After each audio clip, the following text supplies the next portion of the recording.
Now, in the beginning, when you're first introduced to the power of your imagination, you're starting to comprehend and intellectually understand that the imagination creates reality.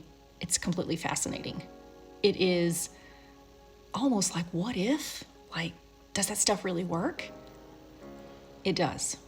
But the empowering moment doesn't happen until you personally experience it for yourself, because you can go around and listen to all the law of assumption coaches and anyone who teaches about Neville Goddard, and it sounds good in theory, but it is not until you personally experience it will you become the witness and testify to your own prophecies.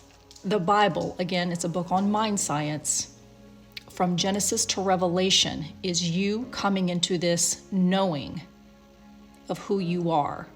And when you understand and you start to synchronize both the right brain and left brain hemisphere, you will reach Christ consciousness.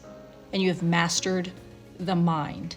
You know how to put the conscious mind, your 5 physical senses, whatever you are experiencing here in the 3rd dimension, the 3D reality, you know how to put that part of your mind into abeyance. You have controlled that beast, because the conscious mind, what you see with your 5 physical senses, that's an unruly animal.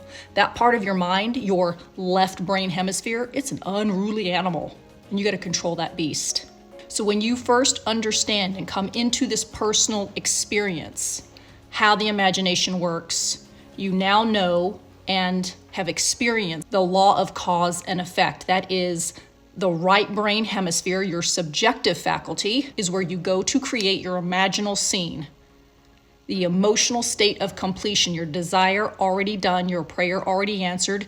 You've created it here in the unseen. That is the law of cause. Then your desire will objectify into your physical reality through the law of effect. The law of cause is subjective faculty. That's first order. Then your manifestation will be displayed or come to light here in the physical world.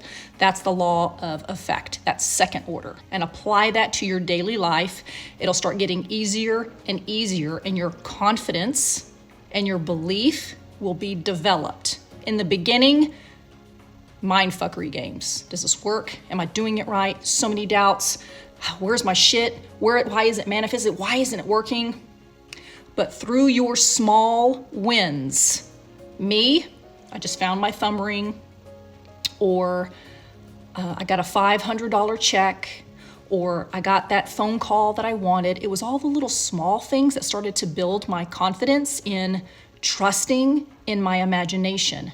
And then the bigger things, that starts to get more fun, okay? Those things come when you start building your confidence. Your manifestations are displayed even faster as you build your confidence. You don't just come into this with 100% confidence and 100% belief and 100% faith. No, baby. It's developed through the small wins of your life, and you will go through that mindfuckery game, and you'll say to yourself, dude, that was just total coincidence. No. It's not. That is the power of your subconscious mind. Do not throw that away.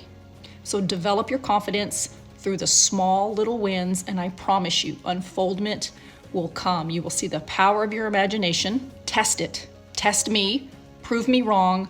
Prove Neville Goddard wrong. You'll go through all of it like we all did. The mindfuckery, the doubt, does this work? And then all of a sudden, it starts clicking for you. That's how it works. From Genesis to Revelation in the Bible. It is a spiritual autobiography of you, and you will go through all of the biblical characters because they are personifications of you as you move through higher states of consciousness and higher states of awareness until you reach Christ consciousness and you know who the fuck you are.